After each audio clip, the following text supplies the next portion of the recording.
Hello everybody, welcome back to another video, and today we have our week 1 match of SADL Season 3 Natdex Generations. Obviously my last video was the announcement for this draft league.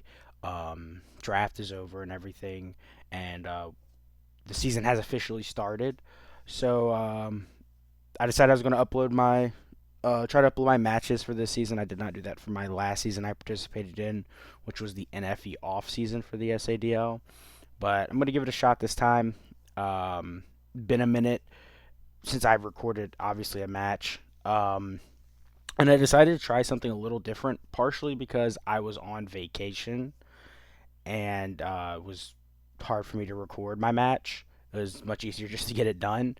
But also, I want to see if this makes me play a little better. Basically, I'm not going to be doing live commentary on my matches. I'm going to be, or at least for this match, I'm going to be doing a post commentary. We're going to be watching like a review almost.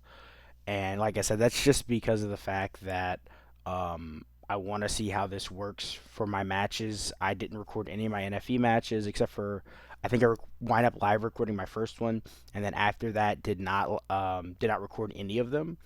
And I did kind of feel like I played better for the most part. So I'm gonna try to weigh it out a little bit. And of course I want some feedback from you guys that watch my videos. Um, Let me know which version you prefer.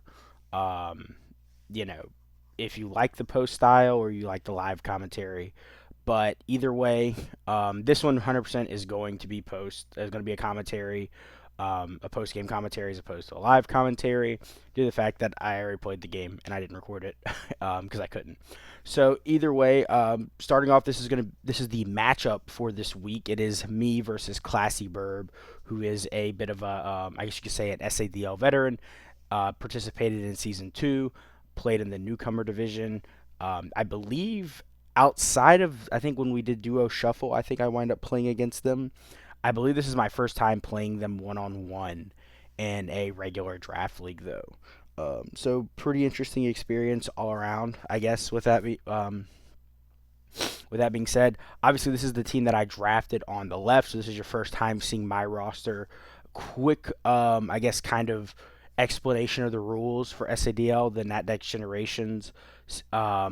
Basically, it was draft one Pokemon from every generation. So you get 9 total picks, 9 generations, and there was no budget. Which was it was an interesting thing because that means a very high powered draft, but it is balanced out somewhat by the fact that you get one Pokemon per generation, and as you can kind of tell, there's some weak generations. Gen 2, Gen 3, Gen 6, for example, were really, really weak overall. Gen 6 in particular, as I believe currently, yeah, still has the least amount of Pokemon. I think it's like 72 or something like that. I know it's not, it's in the 70s, basically. And there's really like only 6 really, really good Pokemon from that generation. Um, that kind of helped balance it out a little bit. Whereas if you do have some stronger generations with, Gen 8, Gen 9, Gen 7, Gen 4 has some really good mons for an earlier gen. Gen 1 has really good mons for an earlier gen, especially with the inclusion of megas. So that's kind of the general outline for the season. My team, like I said, I drafted on the left. My opponent's team that I was going up against, Classy Burb's team, on the right. Um, Also, real quick, just to kind of get it out of the way, just so you guys can see it, this is my nickname theme for this season. I decided to go with. I'm a big Warhammer nerd, Warhammer 40k nerd. So all of my Pokemon for this season are actually nicknamed after the Loyalist Primarchs in Warhammer 40k. I'm not gonna explain what that is because that's a whole lore dump. But if you're into 40k, then I hope you recognize that. And then if you're not, I mean, it's just something I'm passionate about. Besides Pokemon, obviously I'm a huge Pokemon nerd. If you guys couldn't tell by me running a draft league. But anyways, this is the matchup for this week. So I'm going to go in real quick, and then I'm going to look at the team that I brought for this week. So this is the team that I brought for this week. Um, Gonna do like how I used to do, just a quick rundown of why I brought the team, what they were for. Um, Like old times, just try to keep this as similar to my older videos as possible, but just without the live commentary. So first up, we have our Dragapult. Obviously, probably the best Pokemon on our team. It was my first round draft pick for obvious reasons. It's a really good mon in draft, and we went with a little bit of a sort of a modification on the classic pivot set from Dragapult.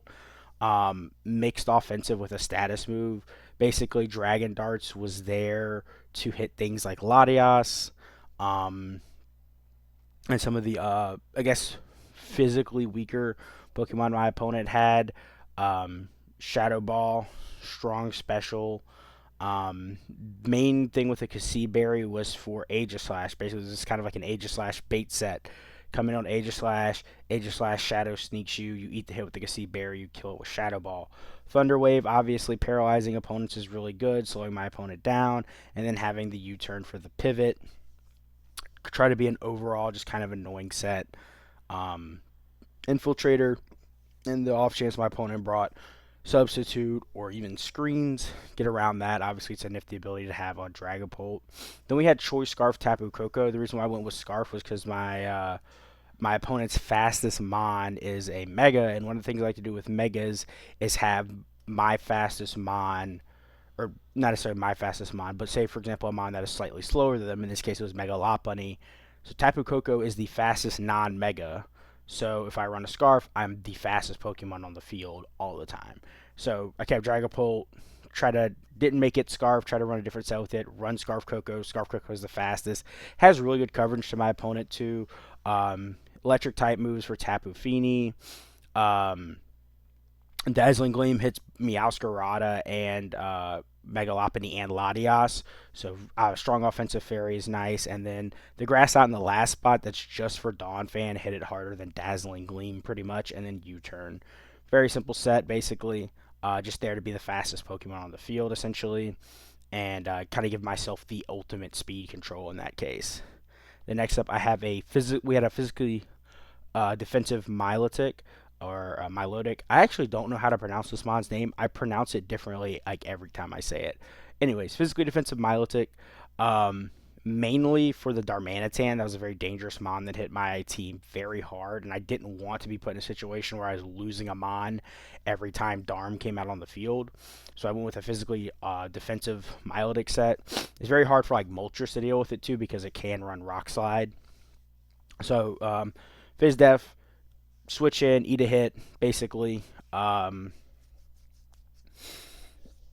then as well as just kind of being an overall decent switch in to like Mega Lopunny, can kind of help deal with Latias and kind of help deal with Coco, kind of help deal with Muck. Just kind of be an intermediate switch in, can deal with some Aegislash sets. Basically just a big bulky mon.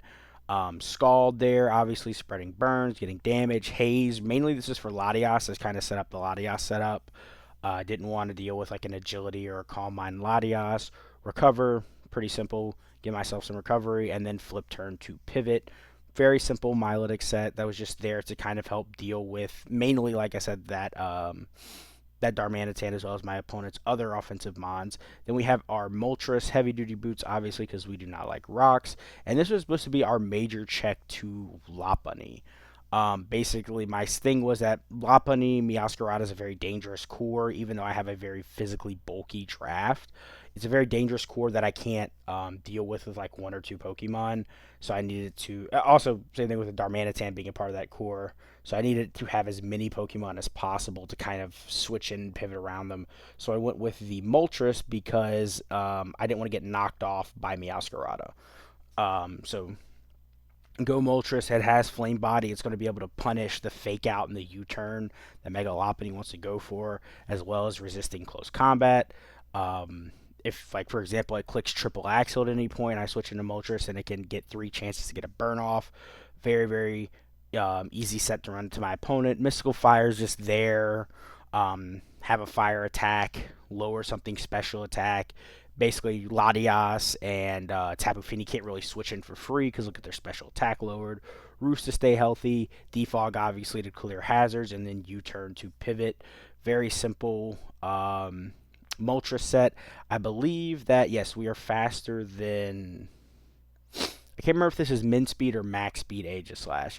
Kind of forgotten since I'm not going into the match. I'm also recording this like 4 or 5 days after the match, so it's not the best memory. I'm going to try to, if I wind up doing a lot of post commentary, I'm going to try to record those usually the day or two after the match, or at least rewatch the match, and try to look at stats to make sure I'm a little more educated. I've been very busy. Like I said, I was on vacation. I just got back.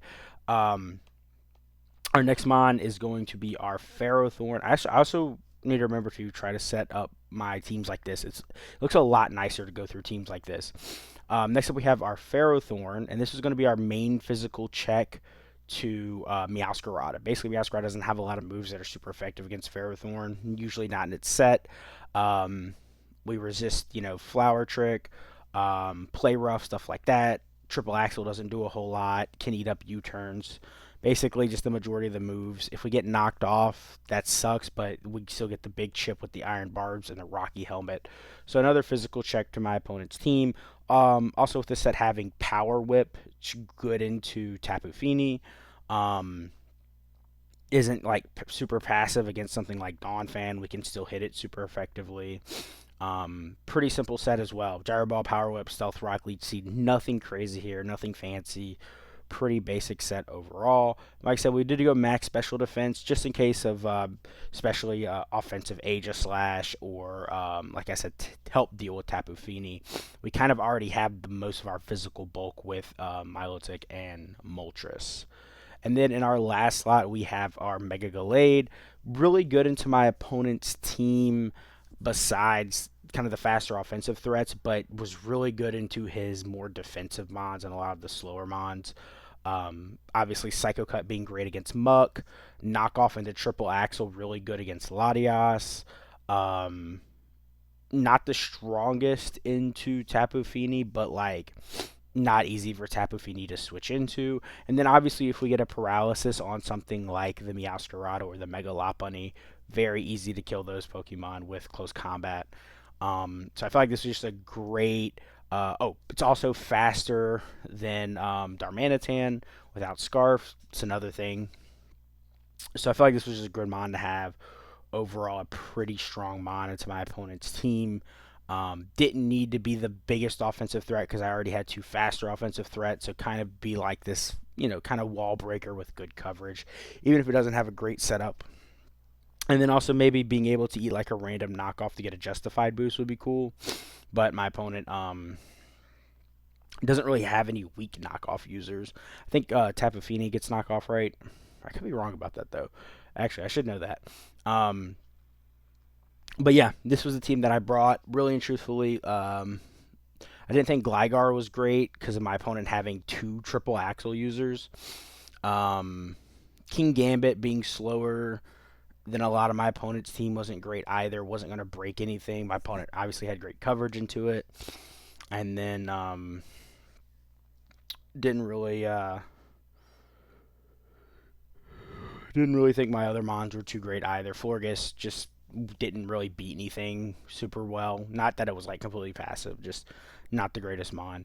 That's the team that we wind up bringing for this week. So we're going to get into our quick little replay review and kind of break that match down. I'm going to try to give as much insight as possible since I'm not giving a live commentary on the battle. So, all right. So here we are in the replay. As you can see, I'm on, I guess, our side, right?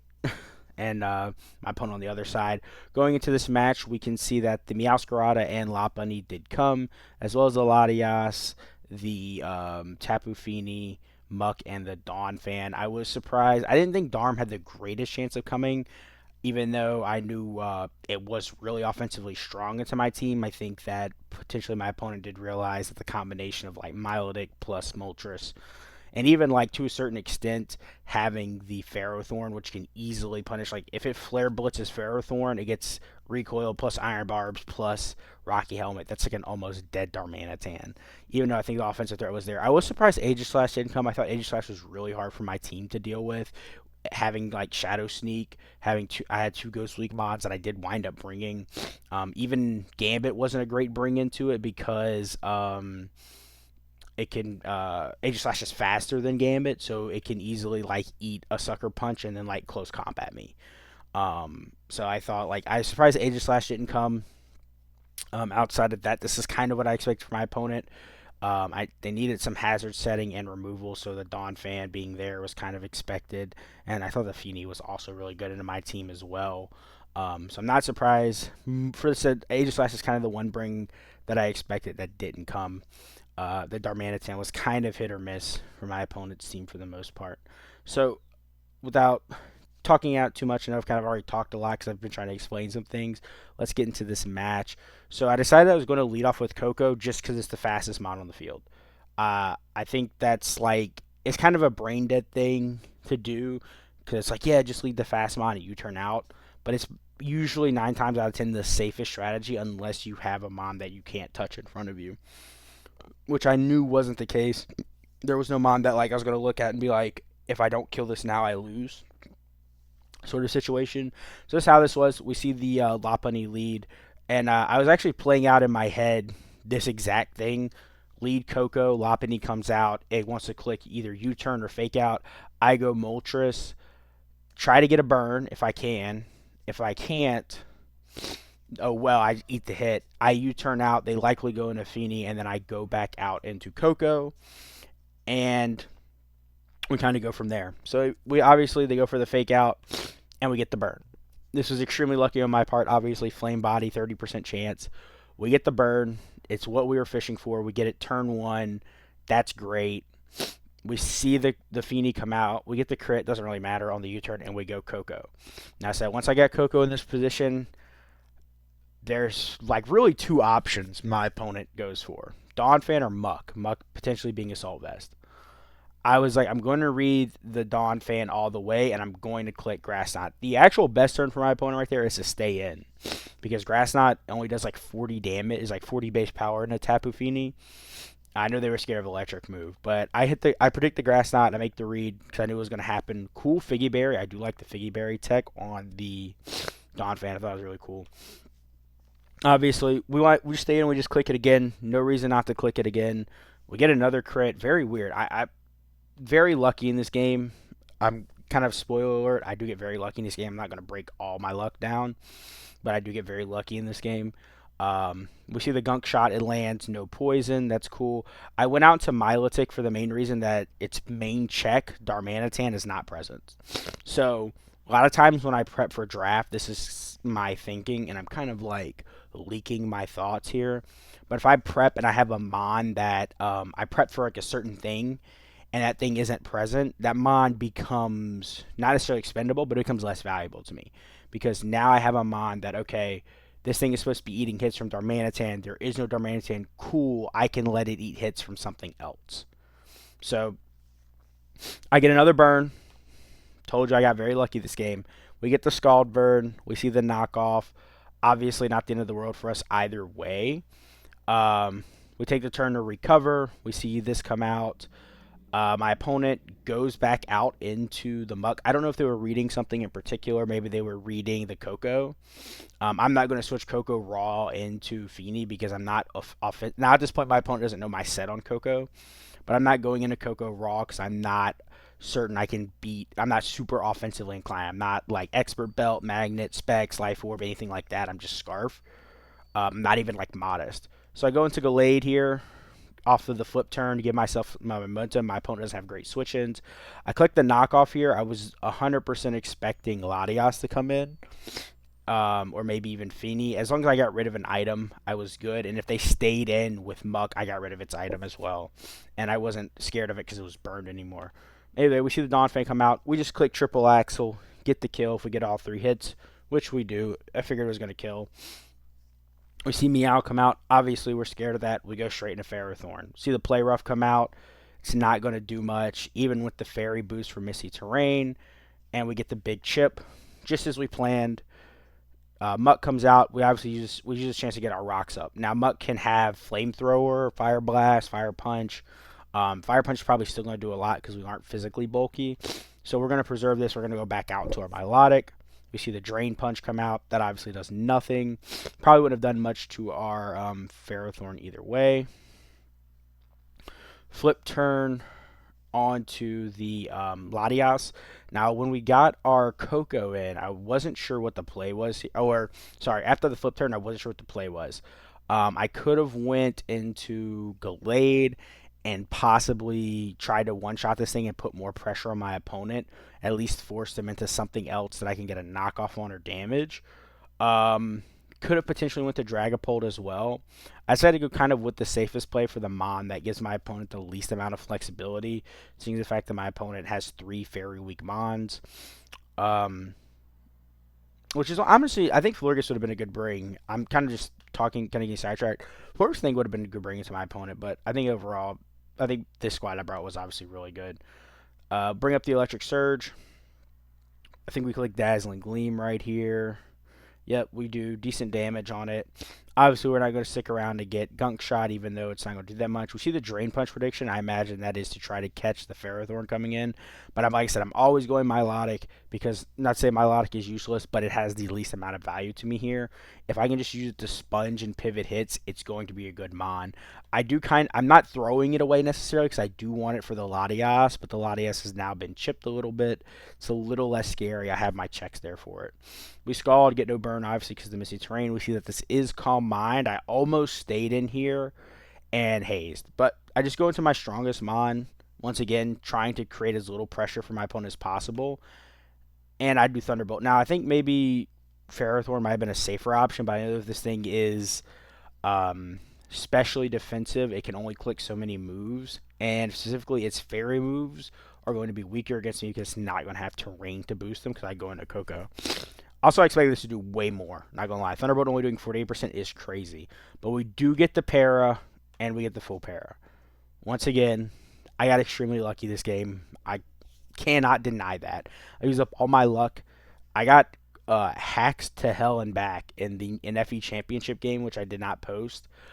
Just know I got hacked really hard. I don't know if this is like the hacks balancing itself out, and now I'm like even. It might even be in debt at this point. So we'll have to see how the next couple of weeks play out because I might have to be paying for this. Either though, we just click Thunderbolt though, grab the kill on the Muck as it comes in. Meow comes out. We're locked in a Thunderbolt, so we go, of course, into our trusty Ferrothorn. That U-turn did a lot. I wasn't sure if this was banded at this point. I do realize we aren't defensively invested, so stab U-turn could do a chunk. But obviously we're wearing these Pokemon down.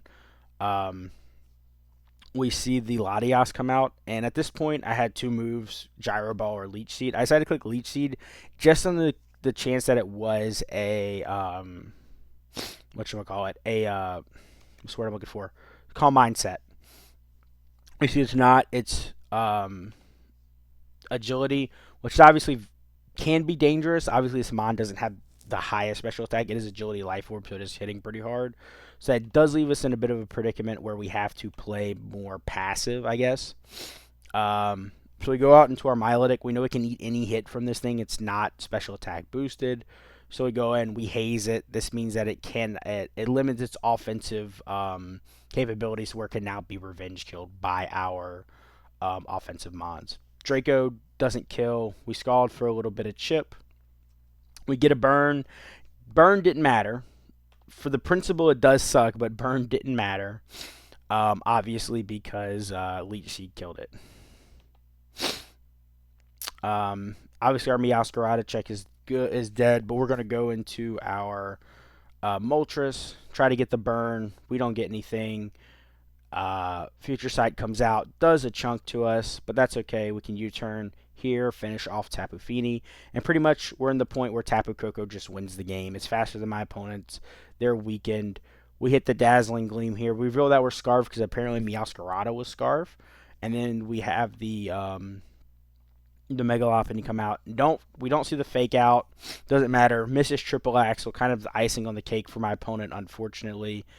And then we finish it off with the Dazzling Gleam. So yes, very, very. Sorry, I did not mean to do that. Very lucky. We get away with the 5-0 victory, which is obviously great for us in our differential. Like I said, lucky. Not going to deny it. Can't deny it at all. I do think our strategy kind of worked out. We are leaning very heavily on balanced. I personally, obviously, really like balanced teams. Um, so we've kind of depended heavily on that balance. Um, Getting the chip, getting the burns like we needed to, playing around our strong offensive mods.